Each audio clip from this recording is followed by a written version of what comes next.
Down with this sort of thing. Careful now. Down with this sort of thing. Okay, here's some films that were banned in the VHS days, I can say. So first up, Reservoir Dogs, which opened in the cinemas in the UK in 1993, but it was banned on home video till 95. And to meet the demand of the copies, because they were only available on the black market, they decided to re-release the film in the cinema in 1994. And then we have the Texas Chainsaw Massacre, which BBFC kept this movie out of cinemas in 1975, following a brief home video release, it was banned again until 1999, when it was resubmitted and given the 18 certificate. The following year, it was shown on British TV for the first time by Channel 4. Then we get this infamous one, A Clockwork Orange.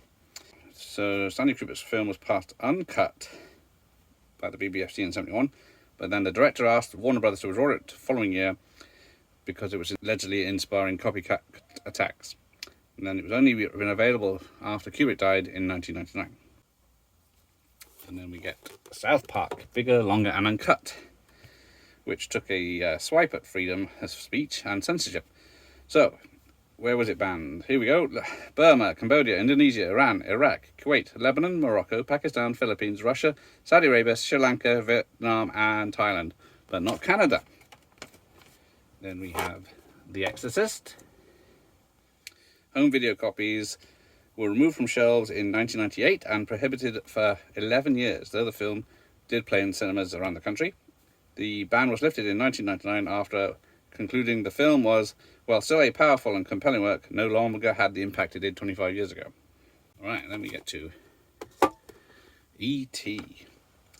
So this was not banned, but restricted from children watching it in Norway, Sweden and Finland.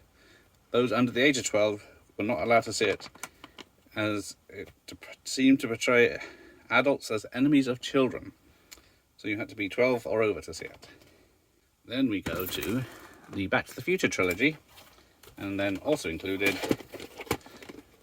Bill and Ted's 2 films. In 2011, China decided to censor time travel in TV and movies, branding it frivolous subject matter.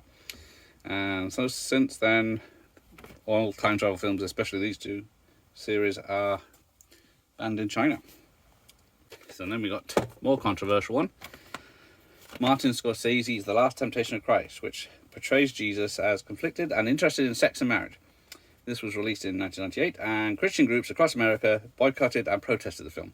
Multiple theatre chains refused to play the film in nearly 4,000 theatres, and Blockbuster Video declined to carry the film in its stores. Then we go some Rambo action. First Blood Part 2, which India banned the film for allegedly insulting the Vietnamese and portraying the Soviet Union, one of India's major arms suppliers at the time, in a bad light. Vietnam also banned the movie for some reason, I can't imagine why. So then we get to Life of Brian by Monty Python. This blasphemous film, Blasphemy! He said it again! banned in 39 local authorities in the United Kingdom, who either banned it or imposed the 18 certificate, which was X back in those days. And in some countries, including Ireland and Norway, banned it showing, and in a few of those, such as Italy, bans lasted decades. The filmmakers used the notoriety to promote the film using posters in Sweden reading, "So funny, it was banned in Norway." We get to Clint Eastwood's Dirty Harry, which was banned in Finland for more than a year, but it doesn't say why. And then we get to Steven Spielberg's Schindler's List, which was banned in countries throughout the Muslim world, including Indonesia, because the world's populous Muslim country banned Schindler's List in 1994 as Jewish propaganda.